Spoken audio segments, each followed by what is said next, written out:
निरंजन अलख निरंजन हो अलख निरंजन।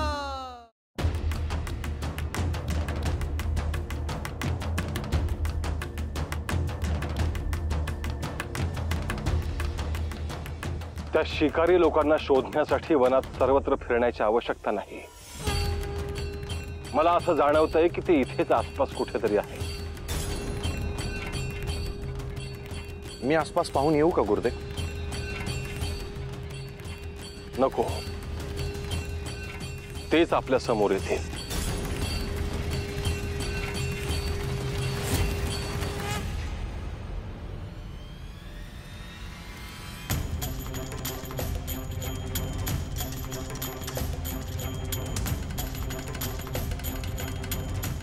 आदेश अलख निरंजन।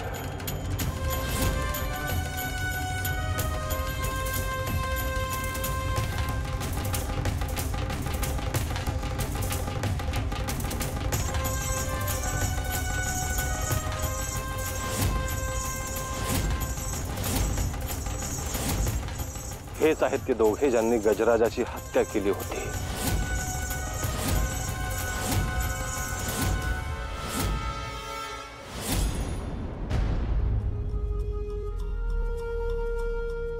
साधू बुवा, आमचं चुकलं, आम्ही हे नव्हतं करायला पाहिजे। होय, आम्ही तुम्हाला हात जोडतो, आम्हासनी काही करू नका। तुम्ही जे पाप केलं आहे ते अक्षम्य आहे, त्यासाठी तुम्हाला क्षमा मागण्याचाही अधिकार नाही। मुके जीव वनात सुखाने नांदत असतात, पण तुमच्यासारखे दुष्ट लोक त्यांना त्रास देतात। वेळ प्रसंगी त्यांचा जीव सुद्धा घेतात, आणि हे कशासाठी? तर फक्त काही धन मिळावे म्हणून। पण आपल्यासारखा त्यांनाही जीव आहे, मन आहे, आणि हे तुमच्या लक्षात येत नाही। तुम्ही आजवर असंख्य मुक्या प्राण्यांचे जीव घेतले आहेत, त्याबद्दल तुम्हाला निश्चित शिक्षा मिळेल।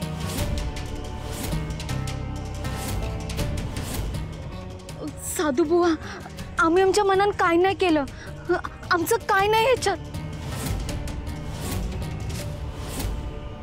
आमचं एक मालक आहे धनप्पा, आम्ही हे समजा त्याच्यासाठी करतो। वय, आम्ही चाकर माणसं आहोत। सत्य बोलतायत दोघे। त्यांचा मुख्य कोणीतरी दुसराच आहे। पण मग तुमच्या हे ध्यानात येत नाही का की तो त्याच्या स्वार्थासाठी तुमच्या हातून हे दुष्कृत्य करून घेतो आहे? तुम्ही जे करता आहात त्यांनी तुमच्याच पापाचे माप वाढते आहे। तुमचा तो धनप्पा ह्या पापामध्ये भागीदार होणार नाही। ह्या पापांचं ओझं तुम्हालाच व्हावं लागेल।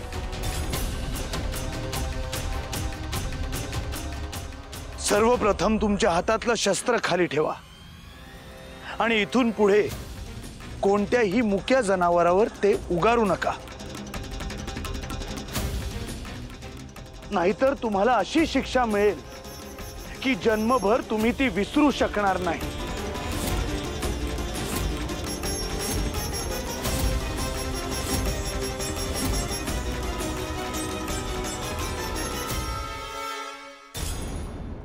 आपण सर्व मनुष्य जसे ह्या सृष्टीमध्ये राहतो, तसाच इतर प्राण्यांनाही इथे आनंदाने राहण्याचा अधिकार आहे। ही सृष्टी परमेश्वराने सगळ्यांसाठी निर्माण केली आहे। आपल्या एवढंच, किंबहुना आपल्यापेक्षा तसूभर जास्त हे सर्व प्राणी मात्र सृष्टीला जवळचे आहे। आम्ही हे कधीही सरणार नाही देवा। तुम्ही दोघं जा आणि त्या धनाप्पाला सांगा की नाथांनी तुला बोलावलं आहे। तो कुठे आहे हे मी पाहतो आहे, परंतु त्याच्यापर्यंत पोहोचण्याची मला गरज नाही.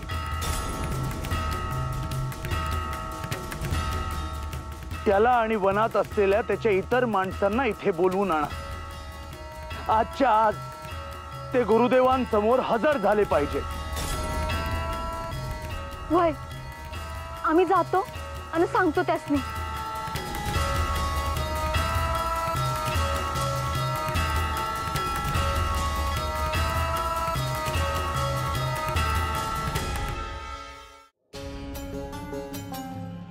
गुरुदेव, आपण यांना सहजपणे सोडलं. ते पुढे जाऊन मुक्या जीवांना काही त्रास देणार नाहीत ह्याविषयी मला शंका आहे. गोरक्षाने अगदी योग्य केलं गे. त्या सर्वांचा मुख्य जो आहे त्याला आधी शिक्षा होणं गरजेचं आहे.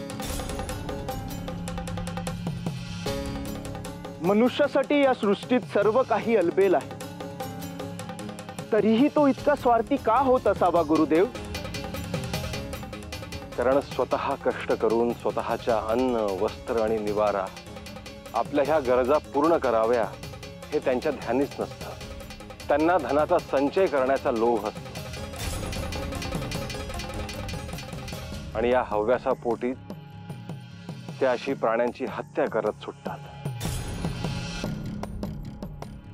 परंतु असा दुसऱ्यांना त्रास देऊन त्यांचा जीव घेऊन कोणीही सुखी समाधानी राहूच शकत नाही. त्यांच्या मनाला कधीही शांतता प्राप्त होणार नाही. गुरुदेव, मला काहीसा आनंद आहे की आता ह्या निमित्ताने आपण त्या मुख्य मनुष्यापर्यंत पोहोचू शकतो. त्यांनी हे सगळं बंद केलं तर इथे पुन्हा शांतता नांदेल. निश्चितच भरतले, ह्या वनातील सर्व प्राणी भयमुक्त होतील.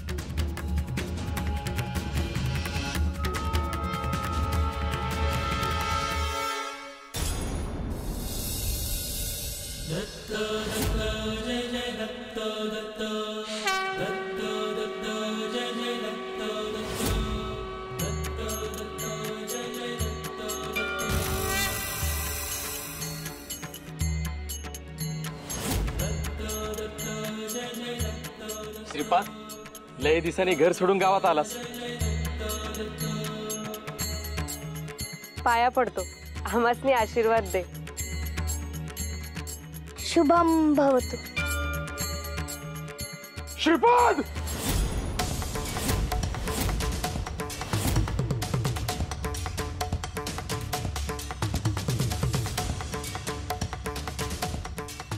शुभम भवतु. मी काय तुझ्या पाया पडलो नाही, मला आशीर्वाद नको देऊ.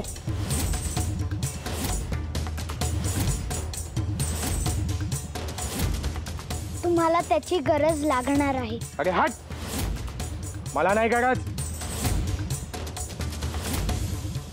हे दत्ताचा अवतार असल्याचं थोटांड उभं केलंयस ना, ते बंद करा दे.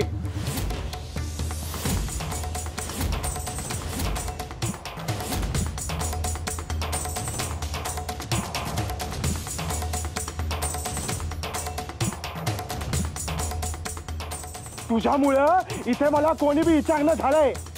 या लोकांची बी अक्कल नाही. अरे यांच्यासाठी किती केलंय मी, यांच्या सुख दुःखात उभं राहिलोय. यांच्यावर कसलं बी संकट येऊ दिलं नाही. आणि हे उफट्या काळजाचे मला इसरून तुझा उदो उदो करतायत. हा, माझं समजा आयुष्य गेलं या गावात. या लोकांनी शास्त्र पुराण काय बी कळत नाही, मूर्खासारखे वागतात हे. मी त्यांना हे करायला सांगितलं नाही. तूच सांगितलंयस.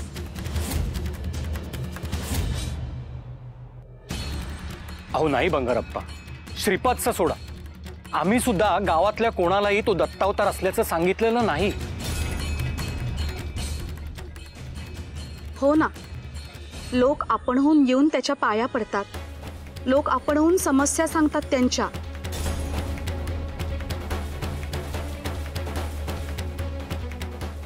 आणि तो सोडवतो.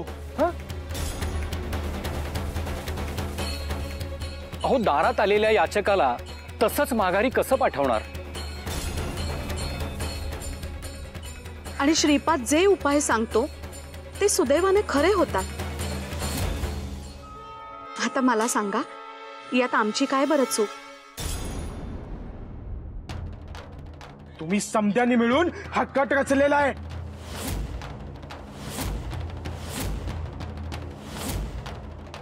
अहो नाही, तुम्ही आम्हाला वंदनीय आहात. अहो आम्ही तुमचा आदर करतो. आम्ही तुमच्या विरुद्ध कट कशाला रचू? गोड बोलून मला बोलवू नका. चूक तुमची समध्यांची आहे आणि त्याची परतफेड तुम्हा समध्यास्ती करावीच लागणार आहे.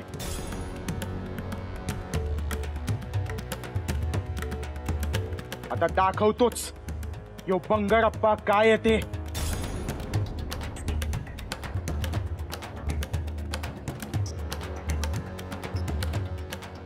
अहो काय आहे हे सगळं? आपण महादेवाच्या मंदिरात पूजेसाठी निघालो आहोत. आता हे असंच होत राहणार. आपल्याला त्याची सवय करून घ्यावी लागेल.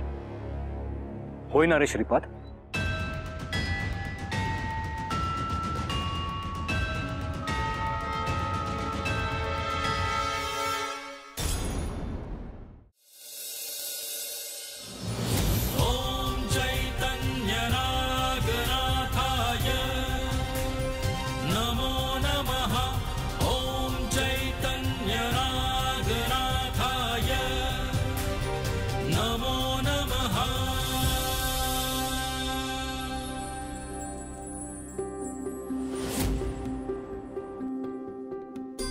आदेश, अलग, निरंजन.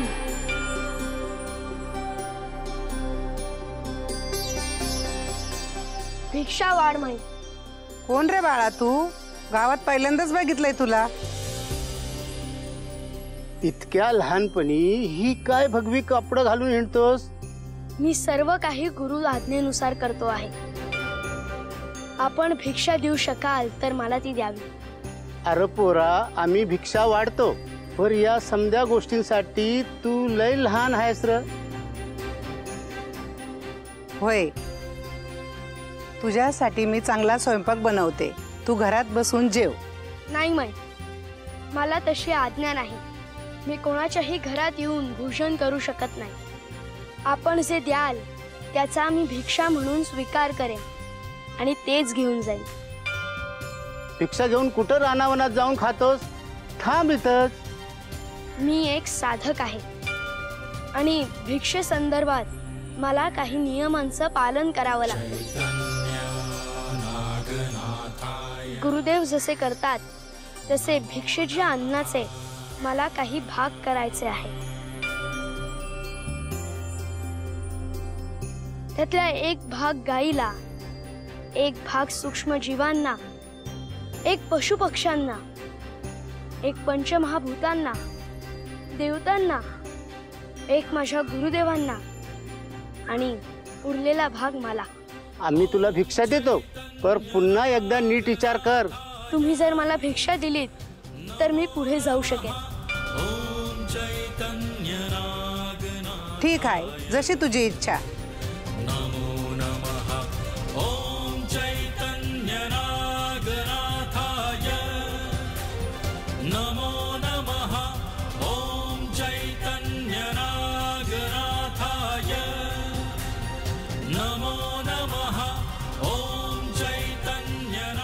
शुभम भवतु.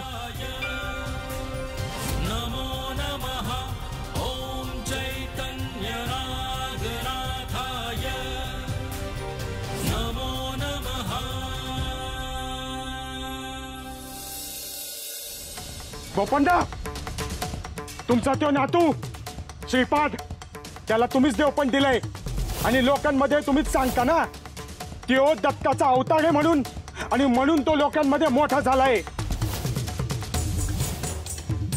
आणि लोकांनी तुम्ही एवढ्याशा लहान पोराच्या पाया पडायला लावता, त्याचं तुम्हाला काय वाटतं की नाही? अरे बंगारप्पा, आमच्या श्रीपादवर रागवायला एवढं झालंय तरी काय? आता हे तुम्ही मलाच विचारता वय? तुम्ही त्याला एवढं मोठं केलंय की आता त्याला पालखीत बसवून मिरवणूक काढायचंच बाकी आहे. उद्या तर त्याला तुम्ही देवळात सुद्धा बसवतान. हे बघा, त्याची काही गरज नाहीये. आमचा श्रीपाद जे करतो ना त्याच्या प्रत्येक गोष्टीला काहीतरी अर्थ असतो, तो उगाच करत नाही. आणि हे बघा, तुम्हाला नसेल पटत ना तर तुम्ही नका ना लक्ष देऊ. लक्ष काढून कसं जमायचं? हा खुळेपणा चालू द्यायचा वय? उद्या श्रीपादला लोक मखरात बसवत्यान, त्याच्या नावाची जत्रा भरवत्यान. पण लक्षात ठेवा, काय झालं तरी मी हे होऊ द्यायचो नाही.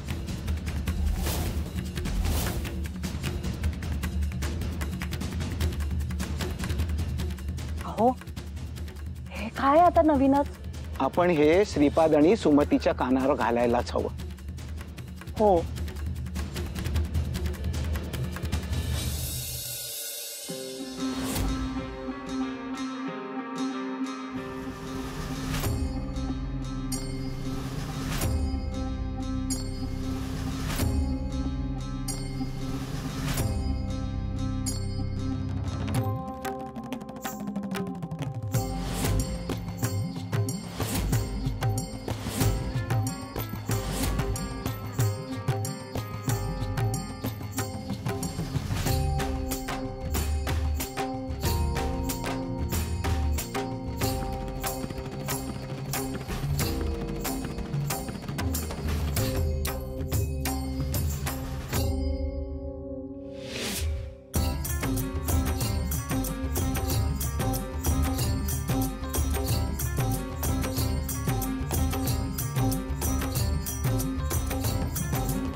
निरंजन अलख निरंजन अलख निरंजन हो अलख निरंजन अलख निरंजन अलख निरंजन हो अलख निरंजन अलख निरंजन अलख निरंजन हो अलख निरंजन अलख निरंजन अलख निरंजन हो अलख निरंजन अलख निरंजन अलख निरंजन हो अलख निरंजन अलख निरंजन अलख निरंजन हो अलख निरंजन अलख निरंजन अलख निरंजन हो अलख निरंजन अलख निरंजन अलख निरंजन हो अलख निरंजन अलख निरंजन अलख निरंजन हो अलख निरंजन अलख निरंजन अलख निरंजन हो अलख निरंजन.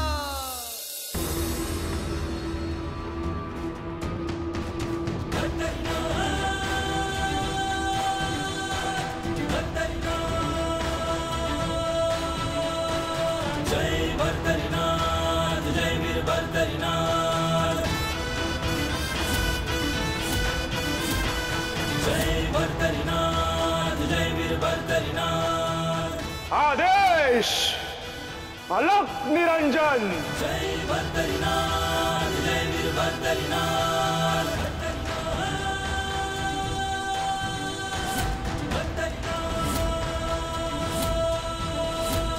जय भर्तरीनाथ जय वीर भर्तरीनाथ.